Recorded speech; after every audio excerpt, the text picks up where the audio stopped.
The question of whether the Antichrist has already arrived has been widely debated, particularly in recent years.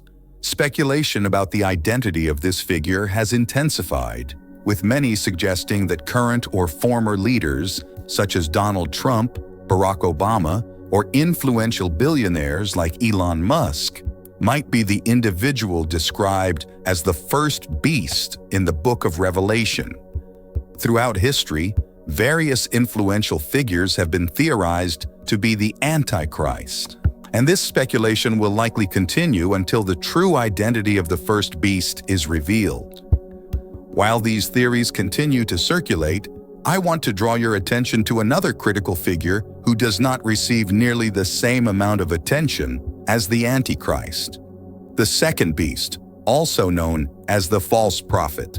The false prophet plays a pivotal role in the unfolding of the end times, yet he is often overlooked in discussions about the Antichrist and the so-called beast system. In Christian eschatology, the beast system refers to a global, oppressive structure encompassing government, economy, and religion, all aligned with the Antichrist as depicted in the Book of Revelation. However, at the heart of the beast system lies not just control over buying and selling, but something far more profound: worship.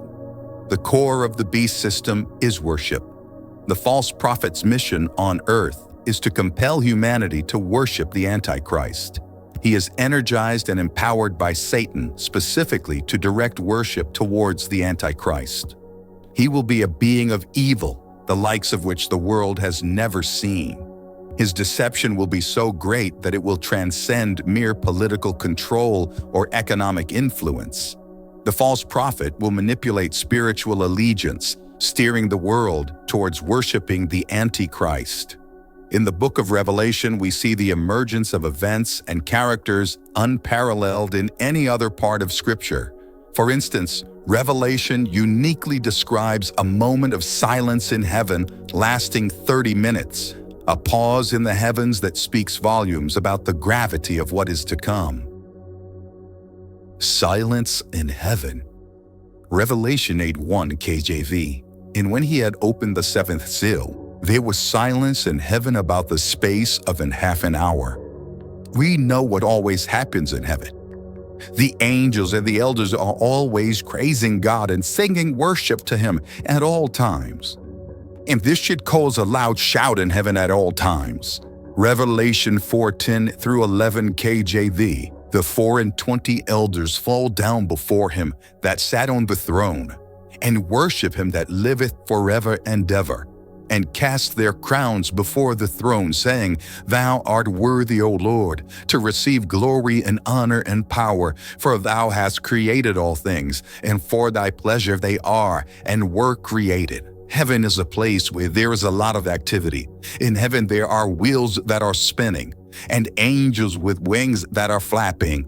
The Bible tells us that heaven is full of choirs and orchestras. Heaven is full of horsemen and chariots of fire. But John said, there is a time coming where there will be silence in heaven for half an hour, where everything will stop. The worship towards God will stop. This is the only time recorded in Scripture where the angels in heaven and the host of heaven didn't worship God because there was silence. This should give us great concern. This should make us think and ask the question, why was there silence in heaven? In Revelation 8:2 KJV, we will see what was about to happen and what made the angels silent. It says, And I saw the 7 angels which stood before God, and to them were given 7 trumpets. 7 angels were given 7 trumpets, which they are to blow. 7 different things will happen at the sound of these trumpets.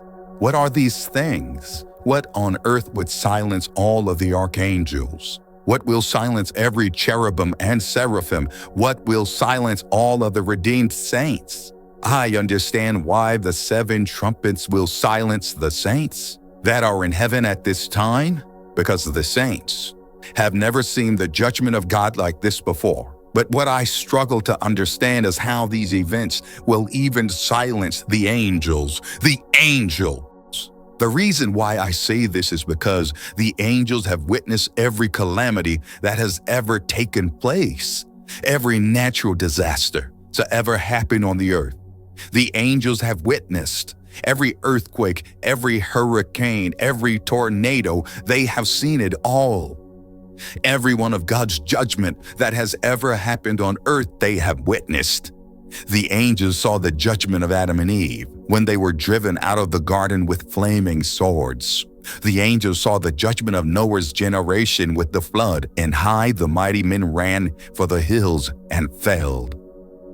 The angels witnessed the judgment of Sodom and Gomorrah, and every earthquake, every hurricane, every tornado, every volcanic eruption. They have seen it all. They are all standing in stunned silence, looking down on the earth. So what is it that stunned all the heaven into silence? I will tell you what it is. Never in the history of all mankind has God unleashed all of his fury at one time. And now, he's about to. And all the inhabitants of heaven see the wrath of God building and building and building as God waits for 30 minutes before he releases it. Revelation 8:2. And I saw the 7 angels who stand before God, and to them were given 7 trumpets.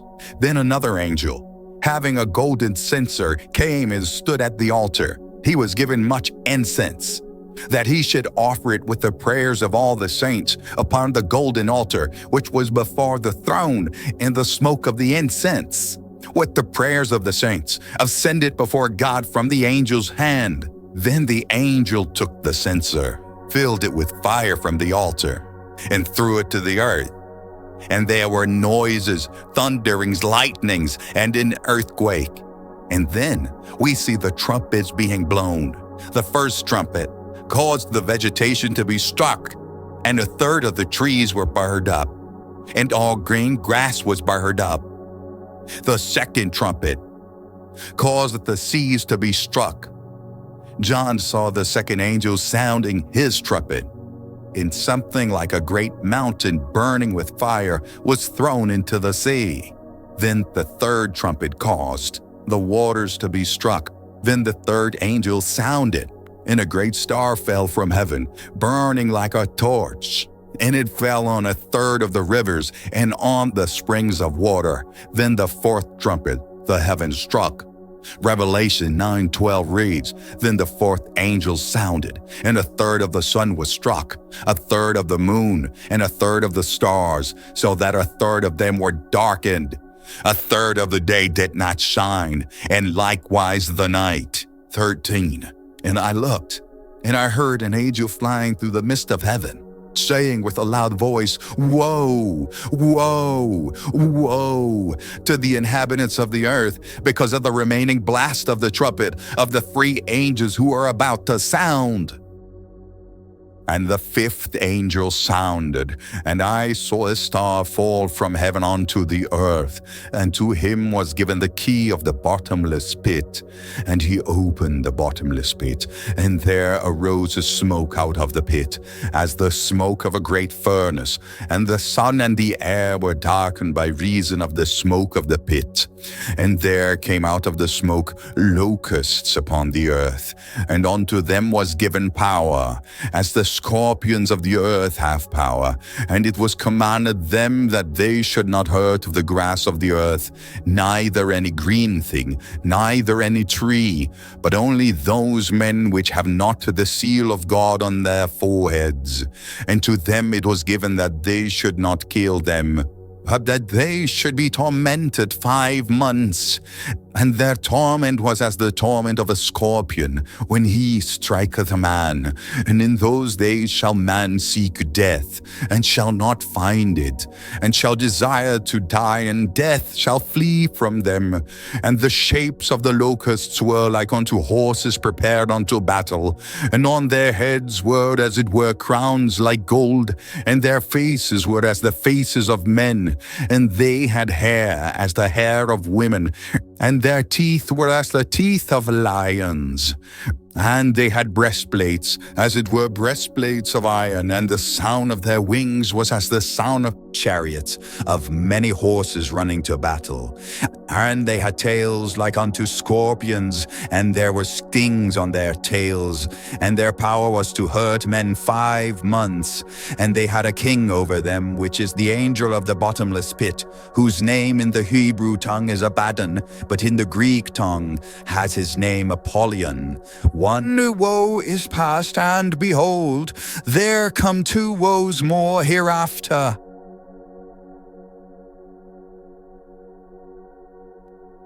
Apollyon the destroyer and his army of locusts represent the first woe. The second woe is marked by the 6th trumpet, during which the 4 angels bound at the Euphrates are released, leading an army of horsemen.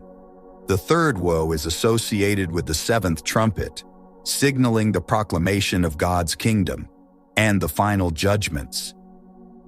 The book of Revelation is filled with many breathtaking and dramatic events.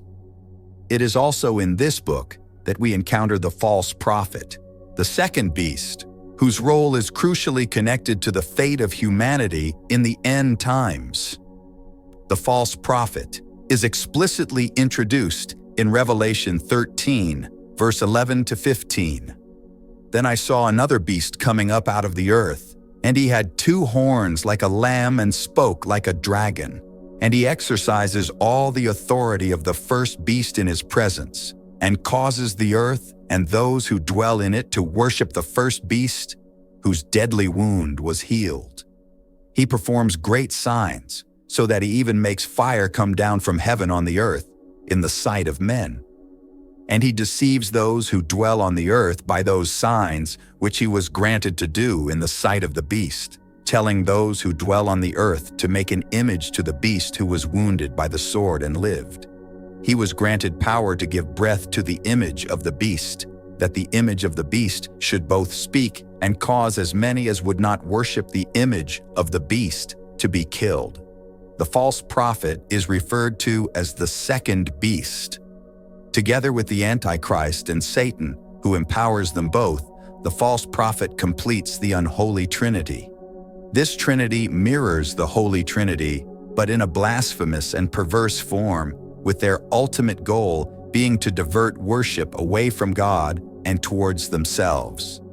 The Antichrist, the false prophet, and Satan orchestrate the beast system, attempting to seize the worship that belongs only to God. Verse 12 clearly outlines the mission of the false prophet, to force humanity to worship the Antichrist. He holds the same authority as the Antichrist because he is similarly empowered by Satan. This authority allows him to deceive the world through miraculous signs and wonders, including making fire descend from heaven. These acts serve to establish the credibility and divine-like power of both the Antichrist and the false prophet. The spectacle of such miracles will captivate people, leading them into a willing or coerced adoration of the Antichrist. This strategy is eerily reminiscent of the massive golden image that King Nebuchadnezzar erected in the book of Daniel, before which all were commanded to bow down and worship. Just as Nebuchadnezzar's image represented the king's absolute authority and demand for allegiance, the image of the beast will symbolize the Antichrist's totalitarian spiritual reign. The false prophet will not just be a figure of political or economic power, but one who wields spiritual influence to such an extent that people are led to worship a false god. Revelation 13, verse 14 to 15, describes the creation of an idol, the image of the beast, which people are compelled to worship. The false prophet's deception is so profound that he not only convinces humanity to construct this image, but also animates it. The beast system's demand for worship reaches its climax in Revelation 14, verse 9 to 11, which starkly warns of the dreadful fate awaiting those who worship the image of the beast. This passage reveals the gravity of the choice before humanity: worship the beast and face eternal condemnation, or refuse and endure earthly persecution. The false prophet's role is critical in this cosmic drama, as he is the one who energizes and enforces this false worship. It is crucial to recognize that the false prophet is not merely a symbol of a corrupt system, but a real being, a man with extraordinary, devilish power. He is a person who will rise to prominence, performing signs that will deceive many into believing the Antichrist's divinity.